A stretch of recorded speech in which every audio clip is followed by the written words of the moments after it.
First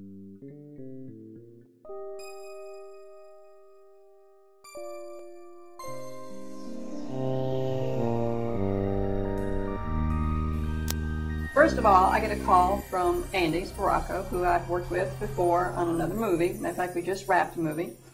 And he says, look, there's this guy, and he's making a film. And I really think you need to come on board as producer. Number one, I want to work with you again. I'm kind of selfish. He says, but I think you can add a lot to it. I said, all right, fine. Get the script to me. He got the script to me, and I printed it out. And one of the first things, I love reading scripts, number one. I've read a lot from script writing contest as a judge to a script reader for a major production company. And I hate scripts where I get bogged down. I hate scripts that aren't formatted correctly. I mean, it loses the emphasis. I picked this one up, and before it was over, I'm going, I don't want this one to end. Wait. It was so well written, I couldn't believe it. And I don't say that lightly, because the first thing I have to do, either as a producer, and I've done a lot of first AD work, I've done a lot of script, rewrites for different people, and it takes a while to do that. I did not have to do that with this script. It was phenomenal. I loved it. And I made my decision right then, after reading that script, I wanted to be involved. So I contacted Dave, and he and his wife came over, and we hit it off. It was just like, I can work with this man.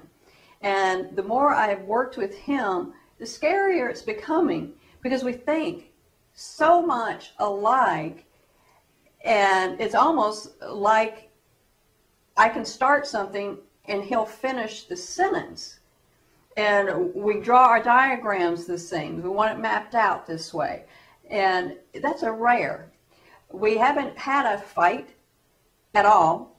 I guess the closest that came was in casting, because I thought there was too much testosterone going on. We needed to bring in some more femininity. And it's not because I'm a feminist, because I'm a woman, so I wanted more women on this cast. But I think there has to be a nice balance in any film. And he had cast most of, if not all, of the major characters as men. But somehow deep in my gut, I kept looking at this one role, and it was the internal investigator person, Agent Downer, and I said, that is a woman. That is not a man. And a girl came in, and lo and behold, I said, let her read for the part. He looks over at me like I'm nuts. And he goes, are you sure? I said, oh yeah. Well, she wasn't the woman, but it opened the door. And when another woman came in to read for that, we all knew it. Our lead actor, Tracy Miller, was in the room reading with her, and they just clicked.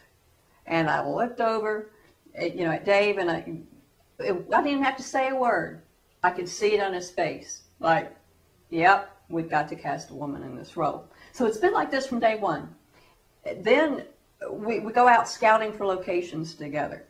And that has been not tedious per se. It's been actually a lot of fun. But we've been able to find locations that are incredible, that tells the story of New Orleans, within the New Orleans, and within the context of our script.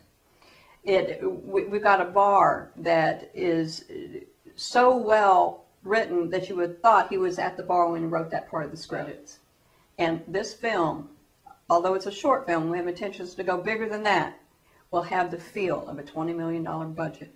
And with the crew that we've got and a fabulous cast, I have no doubt this is going to happen. I feel it in my gut. I can't wait for day one. Okay, you got about 3 minutes. Okay, what do you want me to do? You want to mention any actors or any people? Okay, yes. All right.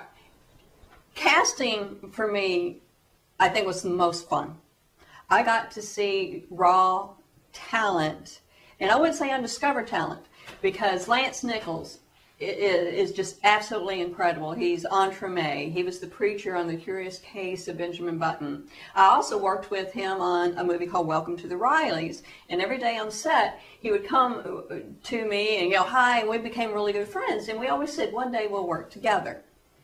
I was so surprised in a pleasant way when Dave told me that he had already attached Lance to this film. I said, oh, this, definitely I've got to do it now. And then I came across Tracy Miller at casting, and I could see it. You know, sometimes you'll read a script and you'll go that night and you'll dream and you envision who would bring this character alive. Well, when I walked into casting and I saw Tracy Miller reading with the potential, you know, actors for our film, I go, that is Detective Callahan. There couldn't be anything more better than what was in front of me. So now we were 2 for 2. People kept reading, and this one guy came in, and it's Escalante. Let me tell you, he read against Tracy, and I got chills. I sat there, and I'm going, I don't believe this guy. He too, when he walked out of the room, we all knew it. Tracy knew it. Dave knew it. All I had to do was look over at him, put his headshot in the pile. He's a keeper. I wasn't there for Shanna, but she the one that plays Annie, but I've known her for years. Matter of fact, years ago, maybe 10 or more years, I was in acting class with Shanna. So from one actor to another, there's not going to be a better cast in me for an independent film made in Louisiana, maybe the United States. This is going to be fun. We're going to make us a film.